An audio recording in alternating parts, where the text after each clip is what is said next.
Good afternoon पिलामाने। तो आम तुम पूर्व क्लास रे प्राणी मान रेचन कथा पढ़ी। तो आज आम मनुष्यर रेचन तंत्र कथा पढ़ा। ये जो मनुष्यर रेचन तंत्र रहा जमी आम आगुरी पढ़ी आमर परिपाक तंत्र तापर श्वसन तंत्र तो ये सब जो पढ़ी सबू तंत्र बा सिस्टम गोटे गोटे अंग को नहीं गठित। ताहले ये आम रेचन तंत्र किसी अंग को नहीं गठित। प्रथम आम से अंग गुड़िकर ना जाना। तो देख मनुष्यर जो रेचन तंत्र रहा से मुख्य अंग गुड़िक है ब्रुकक जहाँ आम किडनी बोली कहचे। तापर रहा तुम मूत्र सारणी बायोरिटर और रहा मूत्राशय जहाँ आम कहचे ब्लाडर। तो ये तीन टा रहा तुम मनुष्य रेचन तंत्र मुख्य अंग। तो ये तुम मैंने देखिपाच मनुष्य रेचन तंत्र ये गोटे डायग्राम अच्छी। तो देख प्रथम दुईटी किडनी देख ब्रुकक जो शिंब मंजी पर देखा ब्राउन कलर तो सहीटा है ब्रुकक। तापर अच्छी देख आम जो कहले मूत्र सारणी। तो मूत्र सारणी को जब पूर्व देख आउ दुईटा गोटे ब्लू कलर और गोटे रेड कलर पाइप अच्छी देखिपारे। तो से जो ब्लू कलर और रेड कलर पाइप में देखुचे देख लिखाई रेनाल भेन एंड रेनाल आर्टेरी। ताले से जो ब्लू कलरटा आम देखुचे रेनाल भेन माने ब्रुककीय शिरा और जो रेड कलर आम देखुचे रेनाल आर्टेरी से ब्रुककीय धमनी। तो ब्रुककीय शिरा और ब्रुककीय धमनी देख देख जो लिखाई यूरेटर। देख जो ब्राउन कलर पाइपटा आम देखुचे येलो कलर पाइपटा तो सहीटा है यूरेटर जहाँ आम कहचे मूत्र सारणी। देन रहा तुम ब्लाडर जोटा लिखाई ब्लाडर लिखाई देख से तुम मूत्राशय। तापर लिखाई यूरेथ्रा से तुम मूत्र मार्ग। तो यहाँ है तुम मनुष्य रेचन तंत्र। आउ थे कहीदे दुईटी ब्रुकक ब्रुककीय शिरा ब्रुककीय धमनी मूत्र सारणी तापर अच्छी मूत्राशय तापर अच्छी मूत्र मार्ग। तो यहाँ है तुम मनुष्य रेचन तंत्र। तापर आम जा ब्रुकक आड़की जोटा कि तुम मनुष्य रेचन तंत्र मुख्य अंग जमी परिवहन संचालन तंत्र मुख्य अंग किए थे हृत्पिंड। तो सेमती रेचन तंत्र मुख्य अंग है ब्रुकक।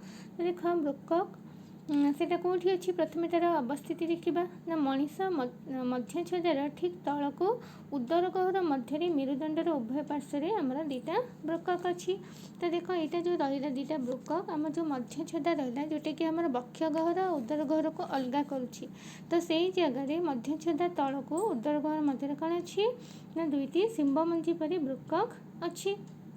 ठीक अच्छे यहाँ तार अवस्थिति माने कौटी सी अच्छी। तापर आम जा तार आकार आकृति को जीवा। तार आकृति किभली देख शिंब मंजी परी एवं तार आकार कौन होता है ना गोटे बयप्राप्त व्यक्तिर ब्रुकक लंब प्राय 10 ରୁ 12 सेंटीमीटर होता है एवं प्रस्थ 5 ରୁ 7 सेंटीमीटर पर्यंत होता है एवं मोटेटा सीटा होता है प्राय 3 सेंटीमीटर पखापाखि होता है।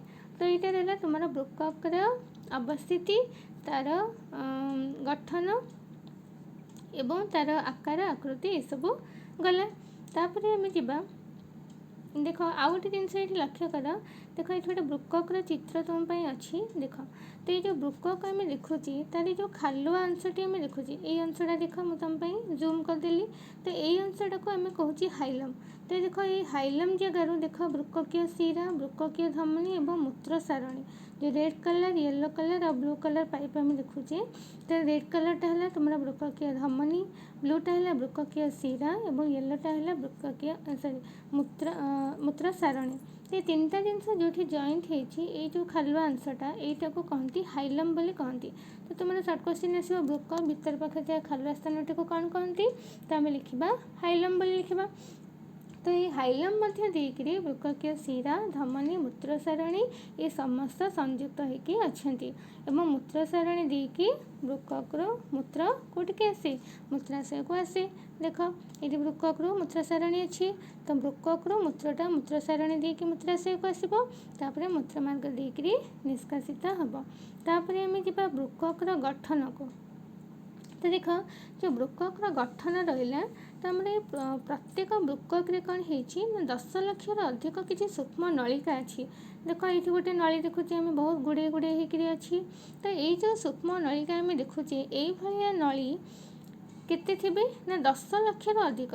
देख यहाँ जो आम किडनी आम देखी किडनीटा तार ये अंशटा को कॉर्टेक्स बोली कहती जोटा को मुझे जूम कली।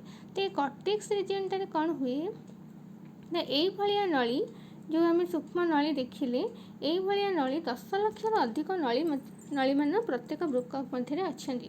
ତ ଏଇ ନଳୀ ଗୁଡ଼ିକ କ'ଣ କହନ୍ତି ନା ମୂତ୍ରଜନ ନଳିକା ବୋଲି କହନ୍ତି, ବା ଆମେ କହୁଛେ ୟୁରିନିଫେରସ୍ ଟ୍ୟୁବୁଲ୍, ବା ଆମେ ନେଫ୍ରନ୍ ବୋଲି କହୁଛେ। ତ ଏଇ ଦେଖ, ଏଇ ଯେଉଁ ନେଫ୍ରନ୍ ରହିଲା, ଏଇ ନେଫ୍ରନ୍ ଦେଖ ସବୁ ଅଂଶ ପାଇପ୍ ଗୁଡ଼ାକ ଗୁଡ଼େଇ ହେଇକି ଅଛି, କିନ୍ତୁ ତାର ଗୋଟେ ଅଂଶ ଦେଖ ଟିକେ ଚଉଡ଼ା ହେଇଛି, ଯେଉଁଟାକି ଗୋଟେ କପ୍ ଭଳିଆ ହେଇଛି। ତ ଏଇ ଯେଉଁ କପ୍ ଭଳିଆ ଅଂଶଟିକୁ ଆମେ ଦେଖୁଛେ, ସେଇ କପ୍ ଭଳିଆ ଅଂଶଟିକୁ କହନ୍ତି ବାଉମ୍ୟାନ୍ସ କ୍ୟାପସୁଲ୍। ଦେଖ, ସେଇ ଯେଉଁ କପ୍ ଅଂଶଟିକୁ କହନ୍ତି ବାଉମ୍ୟାନ୍ସ କ୍ୟାପସୁଲ୍। ତ ସେଇଟା ଜଣେ ବୈଜ୍ଞାନିକଙ୍କ ନାଁ ଅନୁସାରେ ହେଇଛି, ଯାହାଙ୍କ ନାଁ ଥିଲା ୱିଲିୟମ୍ ବାଉମ୍ୟାନ୍। ତ ତାଙ୍କରି ନାଁ ଅନୁସାରେ ଏଟାର ନାମକରଣ କରାଯାଇଛି କ'ଣ ନା ବାଉମ୍ୟାନ୍ସ କ୍ୟାପସୁଲ୍। ତ ଏଇ ଯେଉଁ ପ୍ରତି ନେଫ୍ରନ୍ ରହିଲା, ପ୍ରତି ନେଫ୍ରନ୍ ସହ ସଂଯୁକ୍ତ ହେଇକରି କିଛି ବୃକକୀୟ ଧମନୀ ଗୋଟେ ଗୋଟେ ସୂକ୍ଷ୍ମ ଶାଖା ହେଇକରି ଗୁଡ଼େଇ ହେଇକି ଅଛନ୍ତି, ଯେଉଁଟାକୁ ଆମେ କହୁଛେ ଆଫରେଣ୍ଟ ଆର୍ଟେରିଅଲ୍ ବୋଲି କହୁଛେ। ତ ଦେଖ, ଏଇଟା ଗୋଟେ ନେଫ୍ରନ୍ର ଚିତ୍ର ଦେଖିପାରୁଛେ, କପ୍ ଭଳିଆ ହେଇଛି, ଦେଖ ଲେଖା ହେଇଛି ବାଉମ୍ୟାନ୍ସ କ୍ୟାପସୁଲ୍। ତ ଏଇ ଯେଉଁ ବାଉମ୍ୟାନ୍ସ କ୍ୟାପସୁଲ୍ ରହିଲା, ଦେଖ ତା ଭିତରେ କିଛି ନଳୀ ଗୁଡ଼େଇ ହେଇକରି ଅଛି। ତ ସେଇ ଯେଉଁ ନଳୀ ଗୁଡ଼ିକ ଗୁଡ଼େଇ ହେଇକରି ଅଛି, ଦେଖ ତୁମମାନଙ୍କ ପାଇଁ ଆଉ ଗୋଟିଏ ଚିତ୍ର ଅଛି ଯେଉଁଠିକି ଲେଖା ହେଇଛି ଆଫରେଣ୍ଟ ଆର୍ଟେରିଅଲ୍ ଆଉ ଇଫରେଣ୍ଟ ଆର୍ଟେରିଅଲ୍। ତ ସେ ଯେଉଁ ଆଫରେଣ୍ଟ ଆର୍ଟେରିଅଲ୍ ଲେଖା ହେଇଛି, ଦେଖ ଭିତରକୁ ତୀର ଚିହ୍ନଟା ହେଇଛି। ତ ଆମେ ଯେଉଁ ସୂକ୍ଷ୍ମ ଶାଖାଟା ଗୁଡ଼େଇ ହେଇକରି ଅଛି, ବା ସେ ଯେଉଁ ଉପଧମନୀଟି ଅଛି, ତାକୁ ଆମେ କହୁଛେ ଅନ୍ତର୍ବାହୀ ଉପଧମନୀ ବା ଆଫରେଣ୍ଟ ଆର୍ଟେରିଅଲ୍। ତ ଏଇଟା କ'ଣ ହେଉଛି ନା ନେଫ୍ରନ୍ ଭିତରେ ପ୍ରବେଶ କରିକିରି ଅନେକ ସୂକ୍ଷ୍ମ ପ୍ରଶାଖାରେ ପୁଣି ବିଭକ୍ତ ହେଉଛି। ଦେଖ, ଏଇଟା ଆଫରେଣ୍ଟ ଆର୍ଟେରିଅଲ୍ଟା ଆ ଭିତରେ ପ୍ରବେଶ କଲା, ପ୍ରବେଶ କରିକି ସେଇଟା ପୁଣି ଗୁଡ଼େଇ ହେଇକରି ପୁଣି ଅନ୍ୟପଟେ ବାହାରିଛି। ତ ଯେଉଁ ପଟେ ସେଇଟା ବାହାରିଲା, ସେଇଟାକୁ ଆମେ କହିଲେ ବହିର୍ବାହୀ ଧମନୀ। ଦେଖ, ଆର ମାର୍କଟା ବାହାରକୁ ଅଛି, ବା ଯାହାକୁ ଲେଖା ହେଇଛି ଇଫରେଣ୍ଟ ଆର୍ଟେରିଅଲ୍। ତ ବୁଝିହେଲା ଆଫରେଣ୍ଟ ଆଉ ଇଫରେଣ୍ଟ। ଆଫରେଣ୍ଟଟା ହେଲା ଅନ୍ତର୍ବାହୀ, ଯେଉଁଟାକି ଗ୍ଲୋମେରୁଲାସ୍ ମଧ୍ୟରେ ପ୍ରବେଶ କରିଛି, ଏବଂ ଯେଉଁଟା ଗୁଡ଼େଇ ହେଇକି ପୁଣି ସେଇ ନଳୀଟା ଗୁଡ଼େଇ ହେଇକରି ବାହାରକୁ ବାହାରିଛି, ସେଇଟା ହେଲା ଇଫରେଣ୍ଟ ଆର୍ଟେରିଅଲ୍ ବା ବହିର୍ବାହୀ ଉପଧମନୀ। ତ ଏଇ ଦୁଇଟି ଉପଧମନୀ ସହ ସଂଶ୍ଳିଷ୍ଟ ହେଇକିରି କ'ଣ ହେଉଛି ନା କୈଶିକ ନଳୀର ଗୋଟେ ଗୁଚ୍ଛ ଏଠି ପ୍ରସ୍ତୁତ ହେଉଛି, ଯେଉଁଟାକୁ ଆମେ କହୁଛେ କୈଶିକ ଗୁଚ୍ଛ, ବା କ'ଣ କହୁଛେ ଗ୍ଲୋମେରୁଲସ୍ ବୋଲି କହୁଛେ। ତ ଏଇଟା ହେଲା ତୁମମାନଙ୍କର ଗୋଟେ ଗ୍ଲୋମେରୁଲସ୍ର ଚିତ୍ର, ଯେଉଁଠିକି ଆଫରେଣ୍ଟ ଆଉ ଇଫରେଣ୍ଟ ଆର୍ଟେରିଅଲ୍ ଗୁଡ଼େଇ ହେଇକରି ଅଛନ୍ତି ସେଇ ଗୁଚ୍ଛ ମଧ୍ୟରେ, ବା ସେଇ କପ୍ ଆକୃତି ଅଂଶ ମଧ୍ୟରେ ଅଛନ୍ତି। ତ ଏଇଟା ରହିଲା ତୁମର ଗ୍ଲୋମେରୁଲସ୍। ତାପରେ କ'ଣ ହେଉଛି ନା ଏଇ ଯେଉଁ ବାଉମ୍ୟାନ୍ସ କ୍ୟାପସୁଲ୍ର କପ୍ରେ ଏଇଟା ଖଞ୍ଜି ହେଇକି ରହିଲା, ତାପରେ ଏଇ ଯେଉଁ କୈଶିକ ଗୁଚ୍ଛଟାକୁ ଆମେ ଗ୍ଲୋମେରୁଲସ୍ ବୋଲି କହିଲେ। ତ ଏଇ ଗ୍ଲୋମେରୁଲସ୍ଟାରେ ହିଁ ମୁଖ୍ୟ କାମ ହେଇଥାଏ, ମାନେ ରକ୍ତ ଛଣା କାର୍ଯ୍ୟ ହେଇଥାଏ। ଯେହେତୁ ରକ୍ତ ସହିତ ଆମର ୟୁରିଆ ମିଶିକି ଆସିଲା, ତେଣୁ ଏଇ ଯେଉଁ ଜାଗାରେ କ'ଣ ହୁଏ ନା ଆମର ରକ୍ତ ଆଉ ମୂତ୍ର ଅଲଗା ହେଇଯାଏ, ତେଣୁ ଏଇ ଗ୍ଲୋମେରୁଲସ୍ଟା ହିଁ ରକ୍ତ ଛଣା କାର୍ଯ୍ୟଟା କରିଥାଏ। ତ ଏ ଗ୍ଲୋମେରୁଲସ୍ ଆଉ ବାଉମ୍ୟାନ୍ସ କ୍ୟାପସୁଲ୍ ମିଶିକିରି କ'ଣ ହେଇଗଲା ନା ମାଲ୍ପିଜିଆନ୍ ବଡି। ତ ଏଇଟା ଦେଖ, ଯେ ଏଇ ଚିତ୍ରଟା ଆମେ ଦେଖୁଛେ, ଏଇଟା ହେଲା ତୁମର ମାଲ୍ପିଜିଆନ୍ ବଡି, ଗ୍ଲୋମେରୁଲସ୍ ଆଉ ବାଉମ୍ୟାନ୍ସ କ୍ୟାପସୁଲ୍ ମିଶିକିରି। ତ ତୁମ ପାଇଁ କ୍ୱେଶ୍ଚିନ୍ ଆସିବ, ଗ୍ଲୋମେରୁଲସ୍ ଓ ବାଉମ୍ୟାନ୍ସ କ୍ୟାପସୁଲ୍ ମିଶି କ'ଣ ଗଠନ କରନ୍ତି? ତ ଆମେ ଲେଖିବା ମାଲ୍ପିଜିଆନ୍ ବଡି ବା ରେନାଲ୍ କର୍ପସଲ୍ ବୋଲି ତାକୁ କହନ୍ତି। ତାପରେ କ'ଣ ହେଉଛି ଦେଖ, ଆମେ ଆଫରେଣ୍ଟ ଆର୍ଟେରିଅଲ୍ ଜାଣିଲେ, ଇଫରେଣ୍ଟ ଆର୍ଟେରିଅଲ୍ ଜାଣିଲେ, ଗ୍ଲୋମେରୁଲସ୍ ଜାଣିଲେ, ତାପରେ ମାଲ୍ପିଜିଆନ୍ ପିଣ୍ଡ କଥା ମଧ୍ୟ ଜାଣିଲେ। ତାପରେ ଏଇଠି ରକ୍ତ ଛଣା କାର୍ଯ୍ୟ ସରିଗଲା ପରେ, ମାନେ ରକ୍ତ ଆଉ ମୂତ୍ର ଅଲଗା ହେଇଯିବା ପରେ କ'ଣ ହୁଏ ନା ସେ ମୂତ୍ର ସଂଗ୍ରାହୀ ନଳିକା ଗୁଡ଼ିକ ଆଉ ଗୋଟିଏ ଖାଲୁଆ ଅଂଶକୁ ଖୋଲିଥାନ୍ତି, ଯାହାର ନାଁ ହେଲା ଗର୍ଭିଣୀ ବସ୍ତି ବା ପେଲ୍ଭିସ୍ ଅଫ୍ ୟୁରେଟର୍। ତ ଦେଖ, ଏଇ ଯେଉଁ ଲେଖା ହେଇଛି ରେନାଲ୍ ପେଲ୍ଭିସ୍, ଦେଖିପାରୁଛେ, ଦେଖ ସେଇ ଗାରଟା କେଉଁଠି ଯାଇଛି, ଏଇ ଯେଉଁ ଖାଲୁଆ ଅଂଶଟି ରହିଲା, ଏଇଟାକୁ ଆମେ କହୁଛେ ଗର୍ଭିଣୀ ବସ୍ତି ବା ପେଲ୍ଭିସ୍ ଅଫ୍ ୟୁରେଟର୍। ତ ଯେତେକ ସବୁ ରକ୍ତ ଛଣା ହେଇଗଲା, ୟୁରିନ୍ ଅଲଗା ହେଇଗଲା, ତ ସେଇଠି ସବୁ ମୂତ୍ର ସଂଗ୍ରାହୀ ନଳିକା ଥାନ୍ତି। ଦେଖ, ମୁଁ ଦେଖାଇ ଦେଉଛି ମୂତ୍ର ସଂଗ୍ରାହୀ ନଳିକା ତୁମକୁ। ଏଇଠି ଯେଉଁ ଆମେ ଦେଖୁଛେ, এইটা ହେଲା ତୁମର ମୂତ୍ର ସଂଗ୍ରାହୀ ନଳିକା। ତ ଦେଖ, ଏଇଠି ରକ୍ତ ଆଉ ମୂତ୍ର ଛଣା ହେଇଗଲା, ତାପରେ ସେ ଯେଉଁ ରେଡ୍ କଲର୍ ପାଇପ୍ ଆମେ ଦେଖୁଛେ, ସେଇଟା ବୃକକୀୟ ଶିରା ଧମନୀ ଏସବୁକୁ ଚାଲିଗଲା। ତ ମୂତ୍ର ଆମର ଆସିଲା ୟେଲୋ କଲର୍ ପାଇପ୍ ଦେଇକରି, এইটা ହେଲା ତୁମର ମୂତ୍ର ସଂଗ୍ରାହୀ ନଳିକା। ତ ଏଇ ଯେଉଁ ମୂତ୍ର ସଂଗ୍ରାହୀ ନଳିକା ଆମେ ଦେଖୁଛେ, ସେ ମୂତ୍ର ସଂଗ୍ରାହୀ ନଳିକା ଗୁଡ଼ିକ ସବୁ କେଉଁଠିକି ଖୋଲିଥାନ୍ତି ନା ବୃକକର ଏଇ ଖାଲୁଆ ଅଂଶଟିକୁ ଖୋଲିଥାନ୍ତି, ଯେଉଁଟାକୁ ଆମେ କହୁଛେ ଗର୍ଭିଣୀ ବସ୍ତି ବୋଲି କହୁଛେ, ବା ପେଲ୍ଭିସ୍ ଅଫ୍ ୟୁରେଟର୍ ବୋଲି କହୁଛେ। ତାପରେ ଦେଖ, ଏଇ ଯେଉଁ ଗର୍ଭିଣୀ ବସ୍ତି ଗୁଡ଼ାକ କେଉଁଠିକି ଖୋଲିଛି ନା ମୂତ୍ର ସାରଣୀ ମଧ୍ୟକୁ ଖୋଲିଛି, ଦେଖିପାରୁଛେ, এইটা ହେଲା ଗର୍ଭିଣୀ ବସ୍ତି, ତାପରେ এইটা ହେଲା ତୁମର ମୂତ୍ର ସାରଣୀ, ତାପରେ ଗର୍ଭିଣୀ ବସ୍ତିର ମୂତ୍ର ସାରଣୀକୁ ଚାଲି ଆସିଲା। मूत्र सारणी को आसीजा पर कौन हम ना से मूत्र सारणी कौटिकी जीव मूत्राशय को जीव तापर से मूत्राशय मूत्र मार्ग देकी निष्कासित हो। तो ये रहा तुम मनुष्य रेचन तंत्र कथा। तो आम ये जानिले।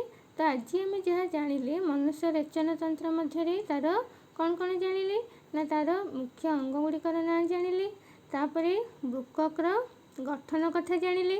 देख ये वृक्कक गठन कथा जानिले ता मध्य जो 10 लाख अधिक नेफ्रॉन अच्छा मध्य बाउमेन्स कैप्सूल ग्लोमेरुलस एवं कौटी रक्त छणा होची सेटा जानिले एवं तापर मूत्र और रक्त अलग हो जाने से केमिति मूत्राशय मध्य को आसूची एवं मूत्र मार्ग जो निष्कासित होची सेटा मध्य जानिले।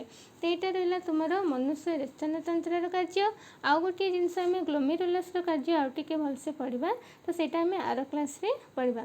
ग्लोमेरुलस कार्यटा आम आर क्लास रे पढ़ा। तो आज आम जी पढ़िले तो तुम मैंने वीडियो चित्र मध्य प्रैक्टिस कर एवं नोट्स मध्य खातार लिखिकी प्रैक्टिस कर। ठीक अच्छे, थैंक यू।